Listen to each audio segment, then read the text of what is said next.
Yeah, sure. I mean, as one of the big credit rating agencies, I think up until the beginning of last year, we took the same stance that the other rating agencies have taken, which is to say if it's material, it's included. We'll sort of give you an overview description of how we look at these types of risk factors. But when we started looking in more detail at the beginning of last year at the requests we were getting from investors, it was very clear that what they wanted was precision and detail and rigor. They wanted to know, on a sector by sector basis, what's relevant, and if it's relevant, how material it is to the credit rating decisions that we're making. And so essentially we embarked on a journey beginning in about the second quarter of last year to completely transform how we do our ratings so that we very clearly and transparently display the ESG relevance and materiality for every single entity that we rate across the board.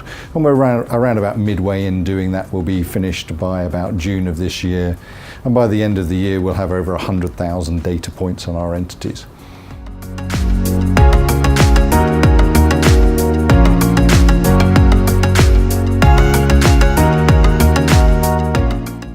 Sure. I mean, it's important because it's right throughout the value chain in terms of investing now. Asset owners want it. Asset owners are looking to measure their asset managers based on ESG performance and indicators. The investors are now starting to look increasingly across the board. It doesn't have to be green bonds.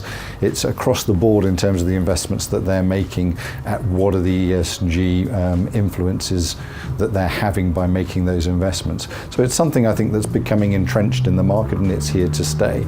That's actually very important, and it is a complete game changer in the long run. It means that if you're going to be part of this, you have to come along with it. Even if you don't decide to be a part of it, you will be dragged along with it eventually.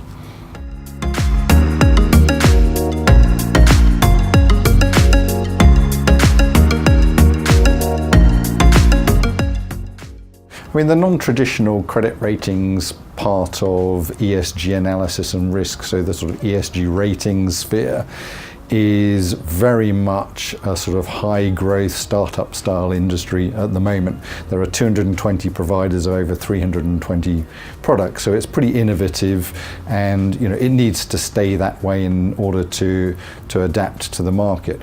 When we've been looking at that alongside our sort of regulated ratings business, some of the AI stuff that's going on is extremely interesting, but it's not that reliable. But one of the things I've been thinking about recently, particularly with all the discussion on green bonds, is why do people pay for green bond certification? And then it's an expense. It makes it harder to issue a green bond because you've got additional process involved, additional expense involved. Actually, if you think about applications for something like blockchain, then you would think that should take over from a lot of the green bond certification and assurance.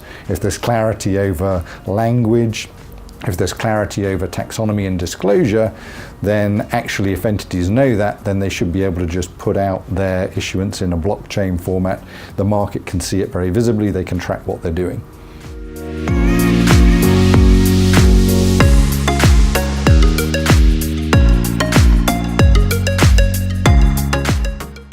I think one of the key takeaways is the breadth of participants. We've got people from heads of credit research to asset owners to activists to NGOs. It really is right across the board. I think that's what surprised me the most about the event, was just the sheer breadth of people here, and also a very good level of seniority. So the discussions that are being had are not ones from a point of ignorance. They're starting from a point of specialist knowledge and expertise. And when you start to see that across the different areas that all are having an influence on this, I think it becomes immensely powerful.